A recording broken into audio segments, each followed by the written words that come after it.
제 이름은 임종철입니다. 목사입니다. 저를 부를 때 이름과 직함으로 부르는데요. 요즘은 임종철이라는 이름보다 목사님이라고 불릴 때가 더 많습니다. 외부의 교회 대표로 참석해야 하는 곳에 가면 제 이름을 모르는 분들이 많이 있습니다. 거기서 저는 임종철이기보다는 주영광교회 목사입니다. 그분들에게 인간 임종철은 별로 관심사가 아닙니다. 애굽은 강대국입니다. 애굽 왕을 파라오, 개역 개정 성경으로는 바로라고 부르고 있습니다. 바로는 이름이 아니고 애굽의 왕이라는 말입니다. 예를 들어 볼게요. 애굽 왕 이름이 투탕카멘이면 투탕카멘 바로가 되겠죠. 그래서 저는 성경이 재밌습니다. 성경에는요, 바로의 이름이 안 나옵니다. 이름이 없었을까요? 아니요, 이름이 있죠. 당대의 주변 나라 사람들도 다 아는 너무 유명한 이름이 있겠죠. 그런데 성경에는 안 나옵니다. 왜냐? 성경의 관심사가 아니기 때문입니다. 아브라함 7번째 시간입니다. 사람 위에 사람 없고 사람 아래 사람 없습니다. 그런데 이것은 이상적인 이야기일 뿐 현실은 그렇지 않습니다. 현실 사회에는 갑과 을이 존재합니다. 한때 우리는 금수저, 흙수저 이야기를 많이 했습니다. 태어날 때부터 금수저를 물고 태어나는 사람들이 있죠.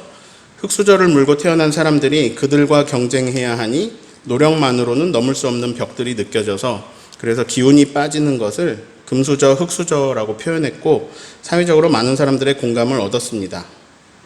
코로나19는 세계적으로 많은 어려움을 가져왔습니다.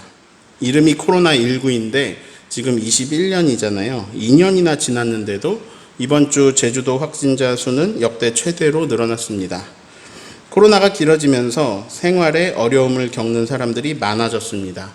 소상공인들이 대출로 연명하다가 폐업하고 빚더미에 앉아서 괴로워하는 사람들이 많이 있습니다.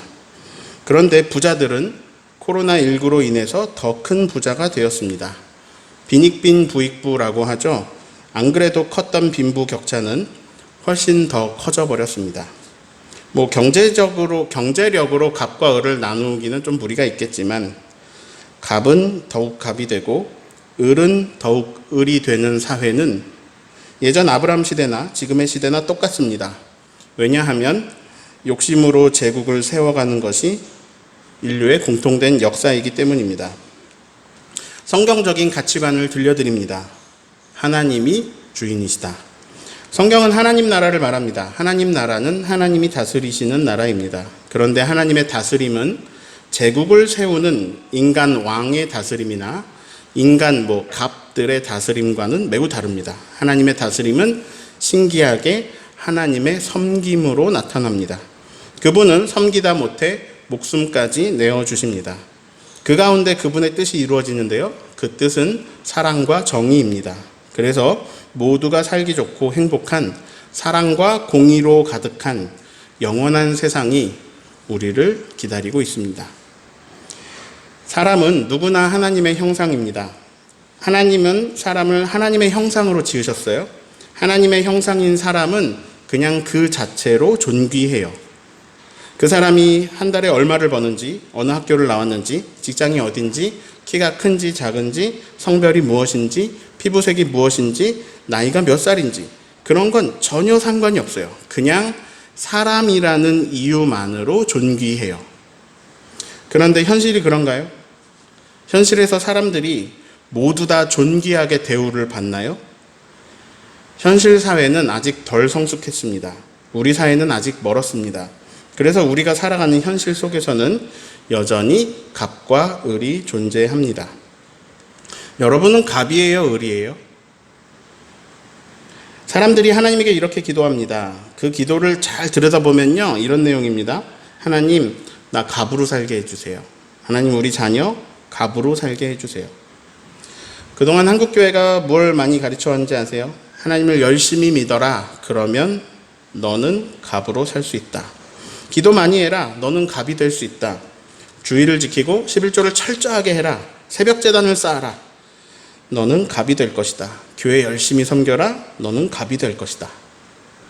우리가 좋아하는 성경 말씀 신명기 28장 13절 여호와께서 너를 머리가 되게 하시고 꼬리가 되지 않게 하시며 예, 근데 삶에 이런 부분이 있습니다. 하나님이 주시는 복 가운데 그런 분야도 많이 있습니다. 이런 설교가 전혀 없어야 되는 건 아니지만 한국교회는 너무 이 부분만 부각시키고 강조했습니다.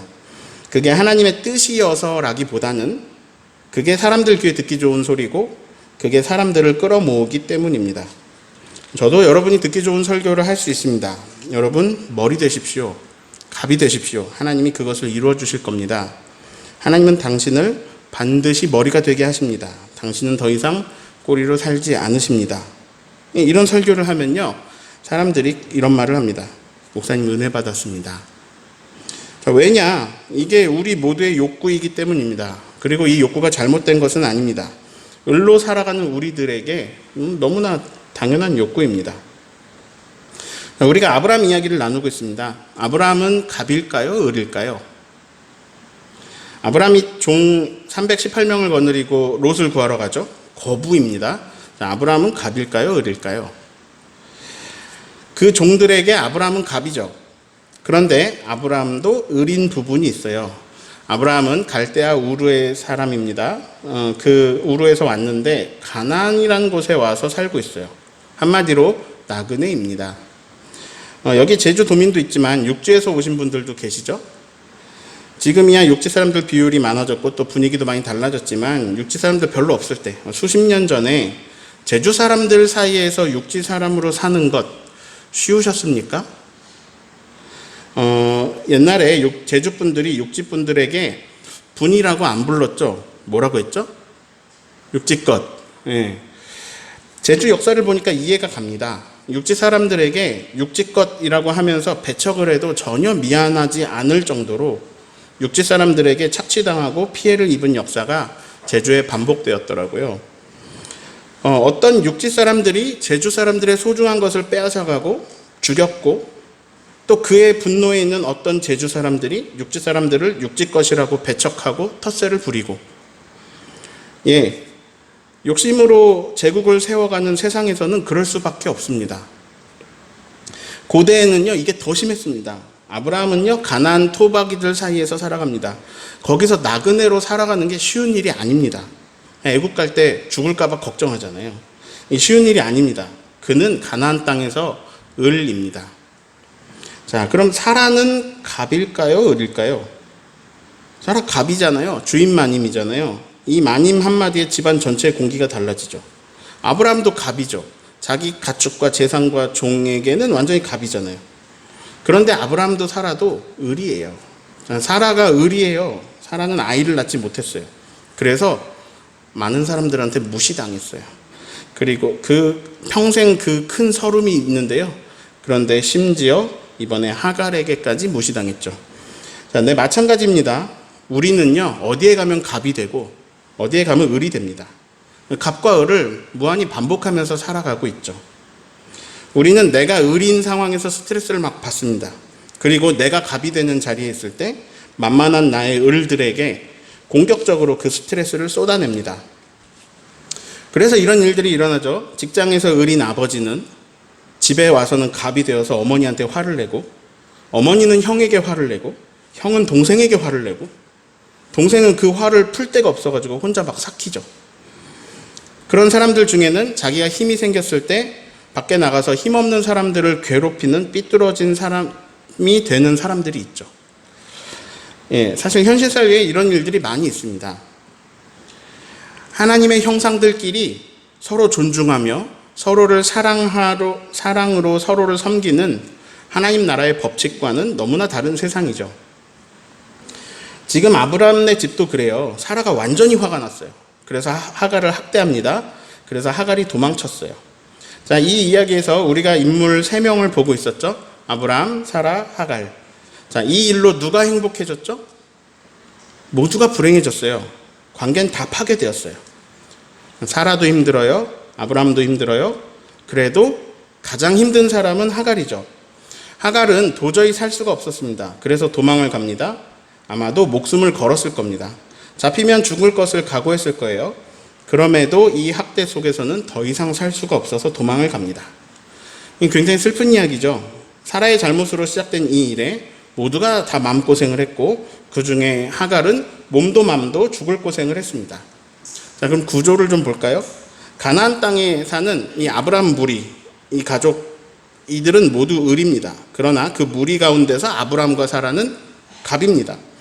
하갈은 이 무리 가운데, 이 을인 무리 가운데서도 이방인에다가 게다가 종에다가 게다가 여자, 그러니까 을 중에서도 최고의 을입니다. 을이 괴롭힘을 당하는 세상에서 하갈은 을 중에서도 가장 을이에요. 그러니까 살 수가 없어요. 제가 오늘 설교 제목을 내가 어떻게 여기서 라고 지었습니다. 우리가 하갈이라면 이런 생각 안 될까요? 내가 어떻게 여기서 살지? 못 사는 거구나. 도망을 쳤습니다. 그냥 살고 봐야죠. 영화나 드라마를 보면요, 이야기의 줄거리가 주인공을 따라서 움직입니다. 창세기 12장부터 주인공은 아브라함이에요. 근데 객관적으로 보면요, 그냥 사회적으로 그냥 객관적인 눈으로 볼 때는요, 이 아브라함보다 지금 저 강대국의 애굽의 왕, 애굽 왕이 영향력 있습니다. 강대국의 왕이 영향력 있죠. 아브라함이라는 나그네가 가나안에 뭐 살든 말든, 그 노인이 애를 낳든 말든 뭐 역사에서 무슨 관심이 있을까요? 그 역사책에 그가 기록될까요? 그러나 성경은 굉장히 재미있는 책입니다. 애굽 왕은 이름도 안 나옵니다. 그냥 지나가는 인물로 나와요. 롯이 잡혀갔을 때 그돌라오멜 등 여러 나라의 왕들이 나왔죠. 근데 그들은 사회적으로 영향력 있는 자들이지만 이 성경 이야기에서는 또 그냥 지나가는 인물입니다. 엑스트라예요.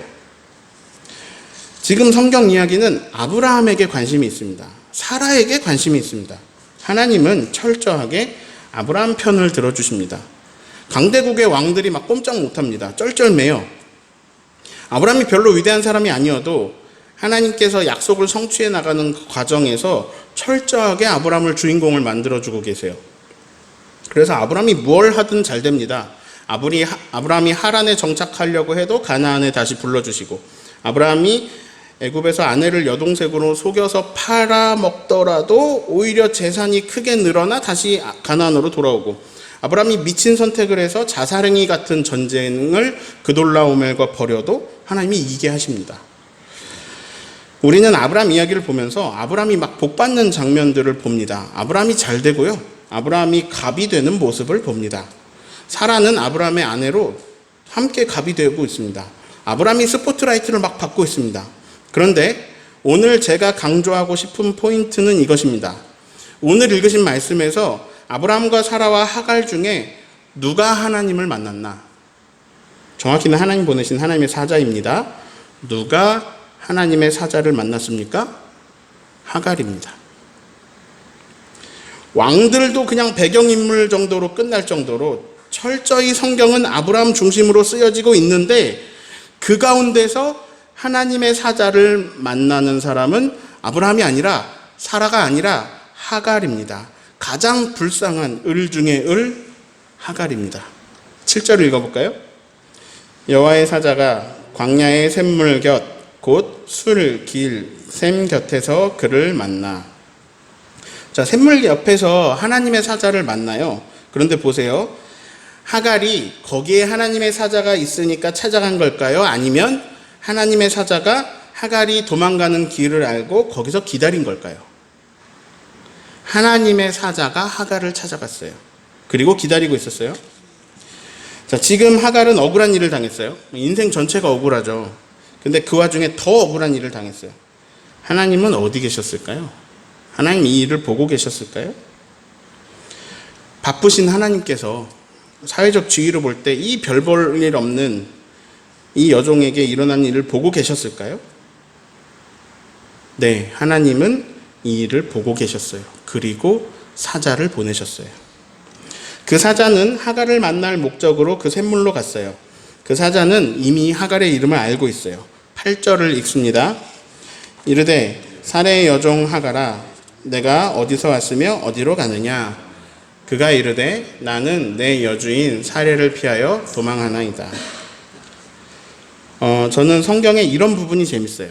하나님의 사자로부터 하갈의 이름이 불리고 있어요. 하갈이 누군지도 알아요. 사레의 여종 하갈아, 어디로 왔으며 어디로 가느냐? 자, 어디로 왔냐에 대한 대답이에요. 여주인 사례에게서 피하여 왔습니다.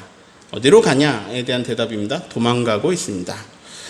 그 대답에 사자가 말합니다. 9절 읽어보실까요? 여호와의 사자가 그에게 이르되 내 여주인에게로 돌아가서 그 수하에 복종하라. 세상에, 여기서 반전이 나왔습니다. 아니 뭐 이따위 말이 다 있을까요? 지금 죽을 것 같아서, 정말 죽을 것 같아서 잡히면 죽을 각오를 하고 방금 도망 나왔어요. 지금 이 길이 꽤 멀어요. 지도상으로 보면 가나안에서 지금 브엘라헤로이 여기까지 되게 멀거든요. 이 정도 도망 나왔으면 사라는 하갈이 도망간 걸 알고 있죠. 자, 근데 여기서 돌아가면 어떻게 되겠습니까? 근데 거길 다시 들어가라는 거예요. 거기 들어가서 수하에 복종하래요. 아니 뭐 이따입니까?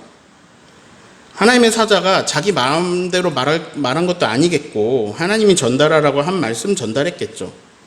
아니 어떻게 이 모든 것을 다 지켜보신 하나님께서 다시 그곳에 돌아가 그 수하에 복종하라고 하실 수 있을까요? 하나님이면 이렇게 말씀해 주시면 좋지 않을까요? 사라가 너에게 참 모질게 대했구나.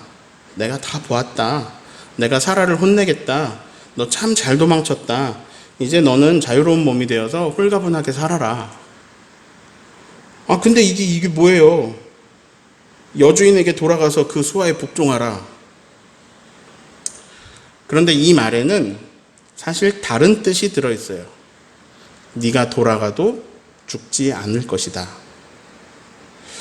현실적으로 볼게요. 지금 이 여인이 도망친 곳이 어딜까요? 지금 7절에서 힌트를 얻어볼까요? 광야예요. 예.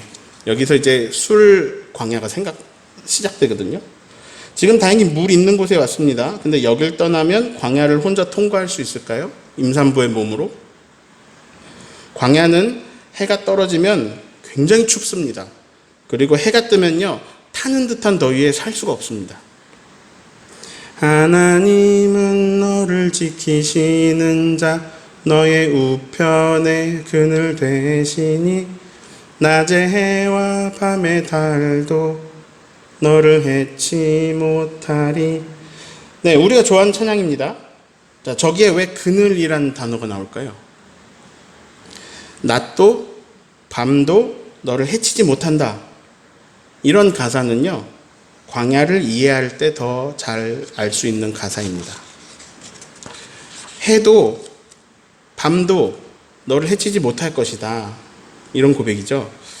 자, 이 애굽 여인은요, 광야를 지나고 있는데 어디로 도망가야 될까요? 애굽에서 왔으니까 애굽으로 가야겠죠. 자, 그러려면 광야를 건너가야 돼요. 그래서 하갈, 그리고 실제로 가나안에서 애굽 쪽으로 가는 강야, 여기 브엘라헤로이에 지금 있습니다. 하갈에게 남은 미래는 지금 몇 가지 중에 하나입니다. 첫 번째, 더위에 쓰러져서 죽는다. 아니면 추위에 쓰러져서 죽는다. 물을 못 마셔서 죽는다. 음식을 못 먹어서 죽는다. 만약에 광야를 잘 건너갔다고 해봐요. 그리고 애굽에 도망가는 데 성공하면 애굽에서 하갈은 뭐로 살까요? 하갈이 애굽에서 뭐였죠? 종이었어요. 지금 뱃속에 아이가 있는데 뭐 다른 사람 만나서 결혼할 수 있을까요? 그러니까 애굽에 가도 하갈에게는 종살이의 고생길이 열려 있어요. 자, 그럼 애굽 말고 다른 곳으로 도망가면 어떨까요? 그럼 말이 통할까요? 그리고 지금 나그네 이방 여인에게, 이 나그네 이방 여인이 혼자 어디 가서 정착하고 살 수 있을까요? 그 당시에? 당시 상황이면요,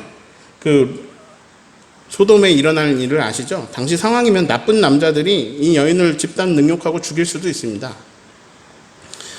그럼 아이는 어떻게 될까요? 그러니까 하갈의 미래는 이런 것들 중에 하나예요. 도망은 나왔는데 사실 현실적으로 보면 하갈의 목숨과 지금 이 아이의 목숨은 굉장히 위태로운 상황입니다. 자, 이런 현실 속에서 다시 현실적으로 다시 들어보면 하나님 말씀이 이런 말입니다. 다시 사라에게로 돌아가라. 그래야 너도 살고 아이도 살 수 있다. 그녀가 널 죽이지 않을 거야. 라는 말입니다. 자, 10절 읽습니다. 여호와의 사자가 또 그에게 이르되 내가 너의 씨를 크게 번성하여 그 수가 많아 셀 수 없게 하리라. 이 약속 어디서 많이 들어본 약속 아닌가요? 하나님이 아브라함한테 계속 하시는 약속이잖아요. 지금 땅 줄게는 여기 현재 없지만 후손 줄게의 약속이 하갈에게 선포되고 있습니다. 이 이야기는 하갈이 다시 아브라함의 집에 가면 아이를 아무 탈 없이 낳을 거란 얘기입니다. 아이가 남자일까요, 여자일까요? 아직 몰라요. 그런데 여호와의 사자가 알려줍니다. 11절 읽습니다. 여호와의 사자가 또 그에게 이르되 네가 임신하였은즉 아들을 낳으리니 그 이름을 이스마엘이라 하라. 이는 여호와께서 내 고통을 들으셨음이니라. 아들을 낳을 것이다. 이름을 이스마엘이라고 해라. 너의 씨를 크게 번성하게 하겠다. 수가 많아서 셀 수가 없게 하겠다. 네 뱃속에 있는 아이는 그 수많은 후손들을 일으킬 너의 씨다. 물론 다 좋은 얘기만 해주진 않았습니다. 12절에는요, 그는 들나귀 같이 될 것이어서 사람들하고 싸우면서 살게 될 것이다. 이렇게 말해줬어요. 이것은 하갈에게 저주를 내린 건 아니고요. 앞으로 실제 일어난 일들을 알려준 거죠. 이 말씀은 뒤에 또 나옵니다. 그리고 이제 우리가 이런 말씀을 읽으면서 우리가 염두에 둬야 될 것은 성경 안에는요, 유대 국수주의, 유대 민족주의가 들어있다는 얘기입니다. 그래서 유대 민족하고 입장이 다르면 적으로 그려내고 있는 부분들이 있습니다. 만약에 이 하갈 자손들의 입장에서 성경을 기록했다면 되게 다른 관점으로 쓰였겠죠. 사람들은 자기 입장에서 말합니다. 유대인들은요, 자기 입장에서 하나님을 말합니다. 유대인들이 한 실수가 뭐냐면, 유대인들은 하나님을 자기 민족 신으로 축소시키고 착각하고 있습니다. 기독교인들도요, 하나님을 자기 종교 신으로 축소시키고 착각하고 있습니다. 하나님은요, 기독교인들만의 하나님이 아니고 온 우주 만물의 하나님이십니다. 네. 성경이 그런 어떤 우리가 이해할 수 없는 부분들이 있음에도 놀라운 말씀인 것은요, 성경은 혁명적인 사랑의 말씀, 그 사랑이 담겨 있다는 거예요. 예를 들어서 철저하게 남성 중심적인, 철저하게 가부장적인 시대 안에서 가부장적인 사고를 가진 성서 기자들에게서 쓰인 글인데도 그 당대에는 상상도 못할 여성에 대한 혁명적인 사랑이 성경에 기록되어 있습니다. 그리고 노예제도가 너무 만연했던 시대 속에서 쓰인 글인데도 당대에는 상상도 못할 노예에 대한 혁명적인 사랑이 성경에 기록되어 있습니다. 심지어 가축에 대해서도 기록되어 있습니다. 그 유대 국수주의, 유대 민족주의가 가득하게 들어있는 팽배한 배경에서 쓰인 글인데도 보편적 세계를 사랑하시는, 모두를 사랑하시는 하나님의 놀라운 사랑이 혁명적으로 기록되어 있습니다. 그걸 우리가 요나서에서 본 거예요. 니느웨를 사랑하시는 하나님. 성경은 시대를 뛰어넘는 진짜 사랑을 시대를 초월해서 담아내고 있습니다. 제가 너무 설교 시간에 갑과 을 얘기를 많이 하잖아요. 근데 오해하지 마세요. 갑이 나쁘다는 게 아닙니다. 갑이 되지 말라는 것도 아닙니다. 요셉은 총리 대신이 되어가지고요, 온 근동지방을 7년간의 흉년 속에서 구해냈습니다. 기독교인들은 하나님 나라를 위해서라도 선한 영향력을 끼칠 수 있는 자리에 가기 위해서 노력하고 헌신해야 됩니다. 그렇게 해서 선한 영향력을 끼칠 수 있는 자리에 올라서 거기서 하나님 나라의 가치관으로 살아야 돼요. 제가 갑과 을 이야기를 많이 하는 이유는요, 성경의 선포는 그런 내용들이기 때문에 그래요. 갑질하지 말고 서로 사랑하면서 살아라. 하나님께서 주인이시다. 네가 주인이 아니야. 주인이 너를 사랑하시며 너희가 서로 사랑하기를 바라신단다.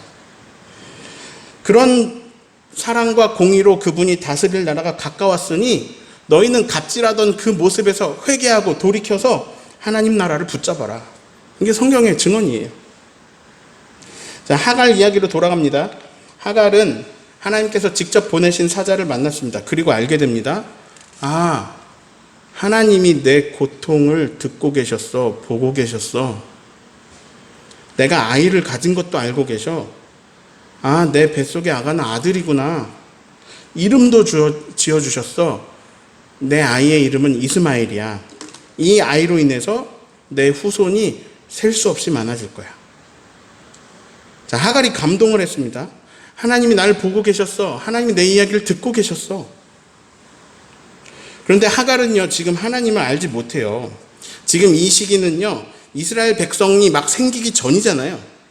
성막이 있어가지고 막 모여서 하나님을 예배하기도 전이고요. 거기서 모세나 아론이 하나님에 대해 알려주기도 한참 전이에요. 아브라함도 지금 겨우 하나님을 막 알아가고 있는 때예요. 애굽에서 온 여인이, 그 하갈이 여호와 하나님을 전혀 알 수 없죠. 하갈은 하나님에 대해 아는 바가 전혀 없지만 한 가지는 확실하게 알게 되었습니다. 하나님이 내 고통을 보고 계셨어. 듣고 계셨어. 나와 함께 계셨어. 그래서 하갈은요, 누가 가르쳐준 적도 없는 하나님을 자기 스스로 이렇게 부릅니다. 13절을 함께 읽습니다. 하갈이 자기에게 이르신 여호와의 이름을 나를 살피시는 하나님이라 하였으니 이는 내가 어떻게 나를 살피시는 하나님을 배웠는고 함이라. 따라합니다. 나를 살피시는 하나님. 지금 사라의 욕심 때문에요. 아브람도 힘들었고요. 사라도 힘들었고, 그러나 하갈에 비하면 아무것도 아니죠. 하갈은 생각했겠죠? 내가 어떻게 여기서 살지? 정말 살 수가 없구나. 그런데 하갈의 생각이 바뀝니다. 내가 어떻게 여기서 나를 살피시는 하나님을 만났을까? 광야 샘물 앞에서 하나님의 사자를 만났습니다. 그래서 그 샘을 부엘 라에로이라고 부릅니다. 그 뜻은 나에게 나타나신 살아계신 그분의 우물이라는 뜻입니다. 14절을 읽습니다. 이러므로 그 샘을 부엘 라에로이라고 불렀으며 그것은 가데스와 베렛 사이에 있더라. 정리해 봅니다. 외국인, 이방인이면서 종이고 그 중에서도 여자, 정말 당시 상황에서 더 이상 나쁠 것이 없는 을 중에 을, 하갈을 하나님의 사자가 일부러 만나러 찾아갑니다. 그리고 확실하게 알려주십니다. 하나님이 너의 고통을 알고 계셔.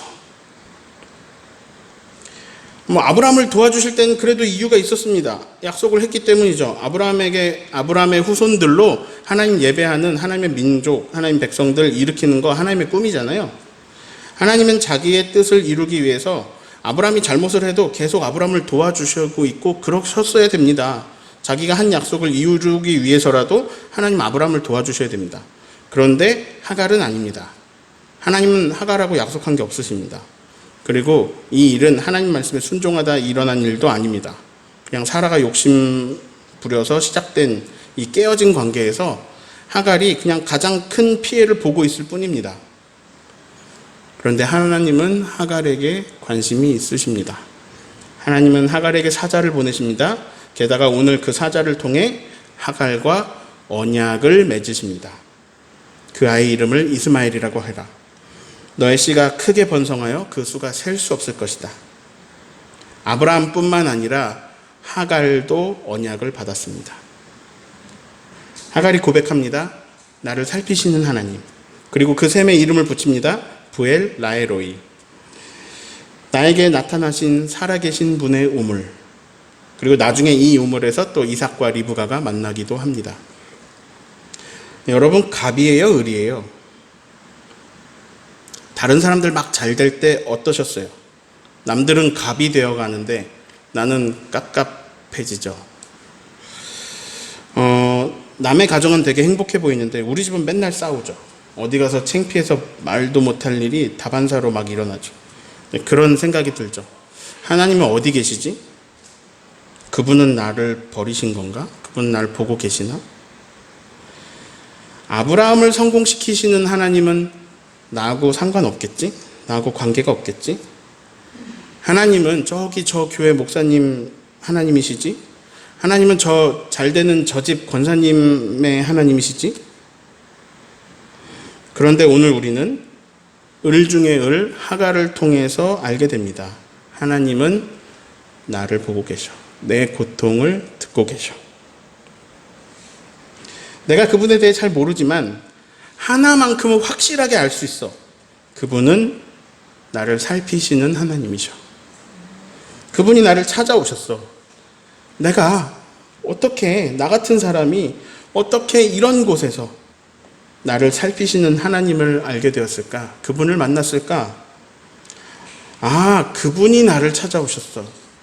내가 어떻게 그분을 만났을까? 아, 그분이 나를 찾아오셨어. 그분이 내 고통을 보고 계셨고, 그리고 나에게 언약을 세워주셔. 여러분 힘들죠? 힘든 일 많죠? 상황이 안 좋을 때 우린 이렇게 생각합니다. 하나님은 어디 계시지? 하나님이 있긴 한 건가? 오늘 우리보다 더 의리였던 한 이방 여인에게 우리가 깨달음을 얻습니다. 나를 살피시는 하나님. 하나님은 우리 민족을 불쌍히 보시고 그 고통과 신음을 들으시고 해방의 은혜를 주셨습니다. 그리고요, 제주에 온 사람 중에 사연 없는 사람 없대요. 어쩌면 이 제주로 온 선택이 도망이었을지도 몰라요. 하갈처럼 도망하다가 우린 여기 정착했을지도 몰라요. 아직 그냥 도망 중일지도 모르고요. 나는 너무 힘이 없고 나약하고 내 앞에 있는 문제는 내가 감당할 수 없을 만큼 크고 정말 죽을 것 같아서 도망가는 나에게 하나님이 사자를 보내셨네요. 그리고 들려주시네요. 하나님이 늘 함께 계셨고 내 고통 가운데 보고 듣고 계심을. 하나님, 여기가 부엘라에로이네요. 여기가 나에게 나타나신 하나님의 셈이네요. 오늘 주영광교회가 하나님이 나와 함께 하심을 보이시는 곳이네요. 오늘 그분이 나와 함께 하심을 말씀을 통해 또 드러내시네요. 사자를 통해 또 말씀하시네요. 이제 내가 내 힘만으로 사는 게 아니라 나를 살피시는 주님의 돌보심과 그 언약으로 살아야겠네요. 아, 나 여기서 어떻게 살지? 라고 힘들어하는 우리들이 내가 어떻게 여기서 나를 살피시는 하나님을 만났을까? 고백하게 되시기를 축원합니다. 나를 살피시는 하나님께서 나에게도 언약을 맺으십니다. 별 볼 일 없는 나에게 하늘의 약속을 주십니다. 그래서 나의 미래는 그 언약이 성취되는 시간입니다. 우리는요, 여기서는 갑이 되고 저기서는 을이 됩니다. 갑일 때 갑질을 멈춥시다. 회개해야 되고요. 을일 때 억울한 중에서도 나를 살피시는 하나님을 만나서 그 주시는 언약의 희망으로 살아가는 저와 여러분 되시기를 예수님의 이름으로 축원합니다.